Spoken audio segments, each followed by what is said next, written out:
भगवान कृष्ण के अवतार श्री व्यासदेव ने अचूक तर्क और तर्क के माध्यम से परम सत्य को समझने के लिए वेदांत सूत्र का संकलन किया। वेद का अर्थ है ज्ञान और अंत का अर्थ है अंत, इसलिए वैदिक शिक्षाओं की उचित समझ को वेदांत का ज्ञान कहा जाता है। सूत्र एक कथन है जो कुछ शब्दों में ज्ञान के सार को व्यक्त करता है। वायु और स्कंद पुराणों के अनुसार सूत्रों को सार्वभौमिक रूप से लागू होने और भाषाई प्रस्तुति में दोष रहित होना चाहिए। वेदांत सूत्रों को न्याय प्रस्थान या श्रुति प्रस्थान, उपनिषदों की निर्णायक समझ के लिए पूरी तरह से तार्किक तर्क के रूप में भी जाना जाता है। वेदांत सूत्र को विभिन्न नामों से भी जाना जाता है, जिनमें ब्रह्म सूत्र, सारिका सूत्र, व्यास सूत्र, बादरायण सूत्र, उत्तरमीमांसा और वेदांत दर्शन शामिल हैं, जो शास्त्रीय दर्शन के 6 विद्यालयों के वेदांत सूत्र पर निष्कर्षों का प्रतिनिधित्व करते हैं। वेदांत सूत्र पर इन टिप्पणियों को भाष्य कहा जाता है और 4 मुख्य वैष्णव संप्रदायों में से प्रत्येक मायावादी संप्रदाय के साथ अपने स्वयं के अनूठे भाष्य हैं। भगवान ने कहा, वेदांत दर्शन में भगवान नारायण के व्यासदेव के रूप में बोले गए शब्द शामिल हैं। तात्पर्य: वेदांत सूत्र, जिसमें वैदिक ज्ञान को समझने की विधि को प्रकट करने वाले सूत्र शामिल हैं, सभी वैदिक ज्ञान का संक्षिप्त रूप है। यह अथातो ब्रह्म जिज्ञासा, अब परम सत्य के बारे में पूछताछ करने का समय है, शब्दों से शुरू होता है। जीवन का मानव रूप विशेष रूप से इस उद्देश्य के लिए है और इसलिए वेदांत सूत्र बहुत संक्षेप में मानव मिशन की व्याख्या करता है।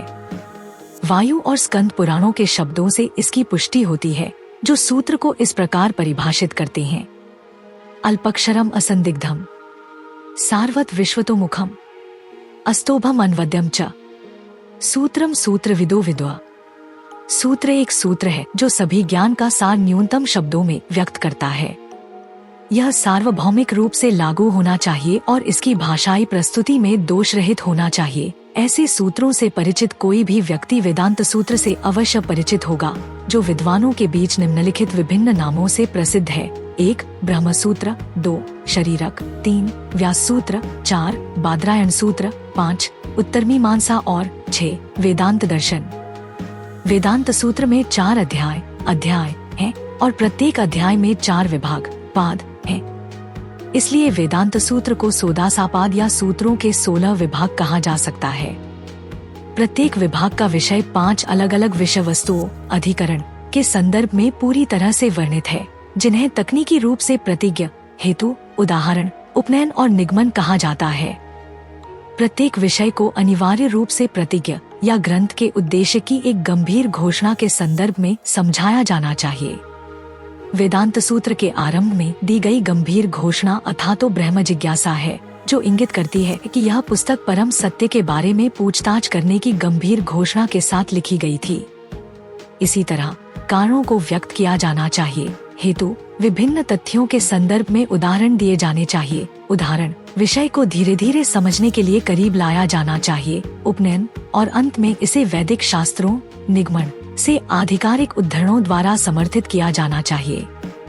महान शब्दकोश संकलक हेमचंद्र, जिन्हें कोसकारा भी कहा जाता है, के अनुसार वेदांत उपनिषदों और वेदों के ब्राह्मण भाग के तात्पर्य को संदर्भित करता है।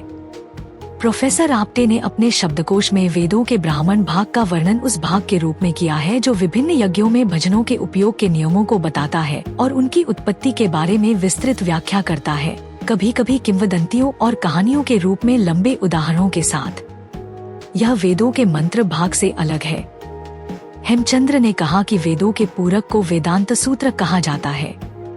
वेद का अर्थ है ज्ञान और अंत का अर्थ है अंत। दूसरे शब्दों में, वेदों के अंतिम उद्देश्य की उचित समझ को वेदांत ज्ञान कहा जाता है।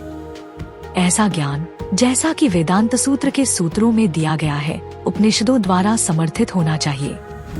विद्वानों के अनुसार ज्ञान के 3 अलग अलग स्रोत हैं, जिन्हें प्रस्थानत्रय कहा जाता है। इन विद्वानों के अनुसार वेदांत ऐसे स्रोतों में से एक है, क्योंकि यह तर्क और ठोस तर्कों के आधार पर वैदिक ज्ञान प्रस्तुत करता है। भगवद गीता 13.5 में भगवान कहते हैं, ब्रह्मसूत्र अपदायश्चैव हेतुमद्भिर्विनिश्चितयः। जीवन के अंतिम लक्ष्य की समझ ब्रह्मसूत्र में कारण और प्रभाव से संबंधित वैध तर्क और तर्क द्वारा सुनिश्चित की गई है। इसलिए वेदांत सूत्र को न्याय प्रस्थान के रूप में जाना जाता है, उपनिषदों को श्रुति प्रस्थान के रूप में जाना जाता है और गीता महाभारत और पुराणों को स्मृति प्रस्थान के रूप में जाना जाता है। पारलौकिकता के सभी वैज्ञानिक ज्ञान को श्रुति, स्मृति और एक ठोस तार्किक आधार द्वारा समर्थित होना चाहिए। ऐसा कहा जाता है कि वैदिक ज्ञान और वेदों का पूरक सात्वत पंचरात्र दोनों ही भगवान के सर्वोच्च व्यक्तित्व नारायण की श्वास से निकले थे। वेदांत सूत्र श्री नारायण के एक शक्तिशाली अवतार श्रील व्यासदेव द्वारा संकलित किए गए थे। हालांकि कभी कभी यह कहा जाता है कि उन्हें अपांतरतम नामक एक महान ऋषि द्वारा संकलित किया गया था। हालांकि पंचरात्र और वेदांत सूत्र दोनों ही एक ही राय व्यक्त करते हैं। इसलिए श्री चैतन्य महाप्रभु पुष्टि करते हैं कि दोनों के बीच कोई मतभेद नहीं है और वे घोषणा करते हैं कि चूंकि वेदांत सूत्र श्रील व्यासदेव द्वारा संकलित किया गया था, इसलिए इसे श्री नारायण की श्वास से निकला हुआ समझा जा सकता है। श्रील भक्ति सिद्धांत सरस्वती ठाकुर टिप्पणी करते हैं कि जब व्यासदेव वेदांत सूत्र संकलित कर रहे थे, तब उनके 7 महान संत समकालीन भी इसी तरह के काम में लगे हुए थे। ये संत थे आत्रेय ऋषि, अस्मरथ्य, औदुलोमी, करशनाजिनी, कासकृत्सना, जैमिनी और बद्री। इसके अलावा यह कहा जाता है कि परसारी और कर्मांडी भिक्षु ने व्यासदेव के समक्ष वेदांत सूत्र के सूत्रों पर भी चर्चा की थी। वेदांत सूत्र में 4 अध्याय हैं। पहले 2 अध्याय जीवात्मा के भगवान के साथ संबंध पर चर्चा करते हैं। इसे संबंध ज्ञान या संबंध के ज्ञान के रूप में जाना जाता है। तीसरा अध्याय बताता है कि कोई व्यक्ति भगवान के साथ अपने संबंध में कैसे कार्य कर सकता है। इसे अभिधेय ज्ञान कहा जाता है। जीवात्मा का भगवान के साथ संबंध श्री चैतन्य महाप्रभु द्वारा वर्णित किया गया है। जीवेर स्वरूप हया कृष्णेर नित्यदास।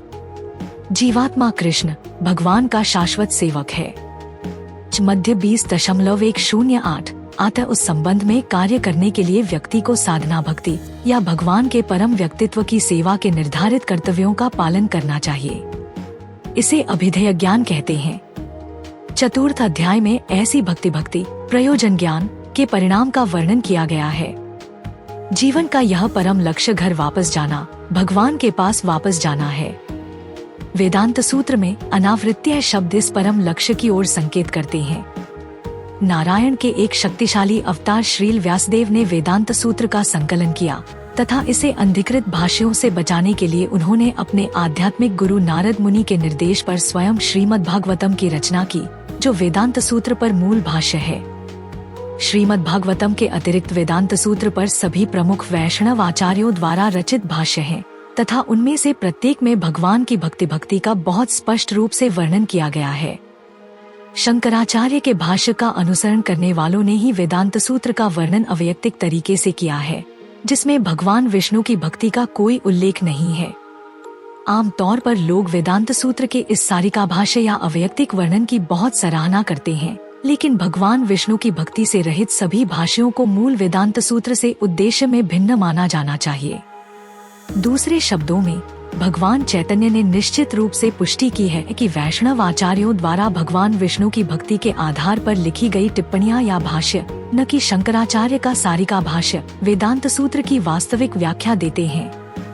यह हमारा सौभाग्य है कि हम अपने सनातन धर्म के ऐसे अद्भुत ज्ञान को फैलाने में सक्षम हैं। हम अधिक से अधिक लोगों तक पहुंचने में आपकी मदद चाहते हैं ताकि वे हमारे धर्म के बारे में जान सकें। हमारा आपसे अनुरोध है कि हमारे वीडियो को अधिक से अधिक लोगों तक साझा करें। कृपया हमारे अन्य वीडियो देखें। सनातन इतिहास के अधिक वीडियो के लिए सनातन संसार आई की सदस्यता लें।